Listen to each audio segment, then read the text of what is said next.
Good afternoon, guys. It's Working, bringing you a quick update on Cardano. Hope you guys are having a wonderful afternoon. I had a couple requests for Cardano, so I thought I'd knock it out. Bitcoin, the market hasn't changed very much, guys, so I just figured I'd knock out Cardano while I had some time here. Looking at Cardano, we're starting off with the 4-hour chart, or excuse me, the one-day chart.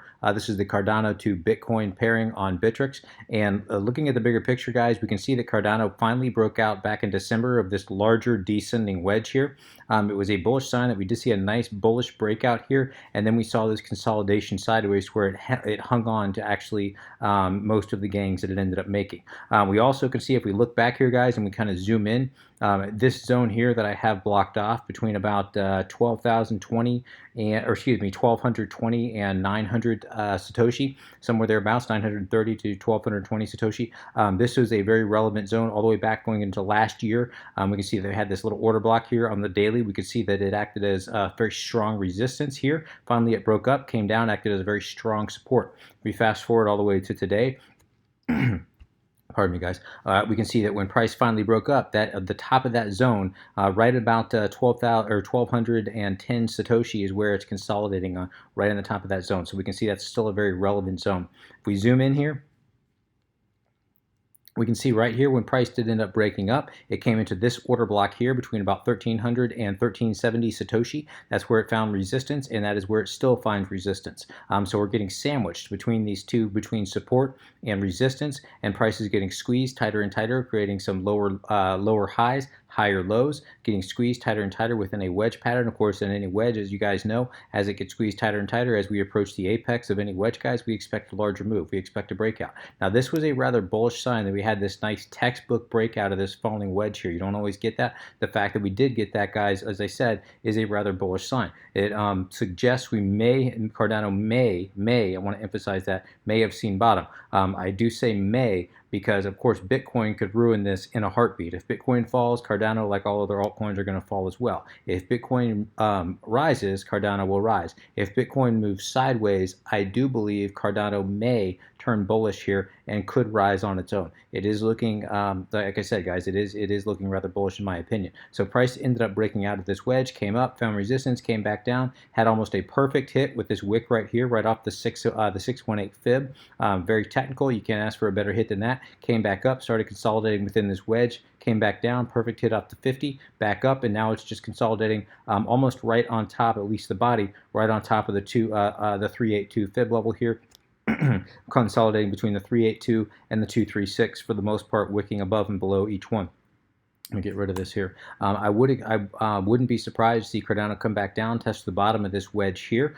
This wouldn't be, if you're wanting to go long on Cardano, this would be a good area to stack in buy orders somewhere at the bottom of this wedge, somewhere around 12,000 or 1,220 Satoshi, somewhere thereabouts, guys. Or if you're wanting to enter into a swing trade, I wouldn't be surprised. A very quick scalp would be, buying down here, targeting 100 Satoshi, the top of the wedge. So, very simple textbook, trading 101. You buy the support, you sell the resistance. So same thing on a wedge. Buy the support, sell the resistance. Obviously makes for a very easy swing trade. If you wanted to go, or excuse me, scalp trade, if you want to go a little bit longer, looking at possible swing trade, I'd buy the bottom here, wait till it gets up, possibly breaking out of the wedge. Now you want to be careful of a possible bull trap. So if it does end up breaking to the upside, if you want to be very conservative, I would sell in this zone here between 1,300 and 1,370 Satoshi, anywhere in this zone here. I'm expecting or watching out for a possible reversal, possible bull trap.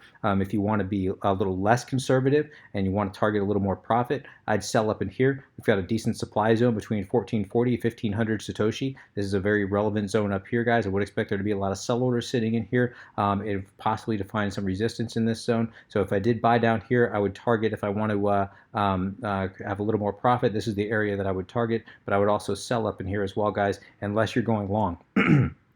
If you're going long, in other words, unless you're looking at buying this for the long term, I should say. If you're wanting to buy long term, if you're looking for an entry point for a year from now, something like that, then of course, buying down here, guys, it's not going to make much of a difference, even if it does break down a little bit. So this wouldn't be a bad area to start dollar cost averaging into a position into Cardano if you've been waiting to buy Cardano. Now, if this does end up breaking down, if Bitcoin breaks down for some reason, if this thing breaks down, I would expect it to find support right here.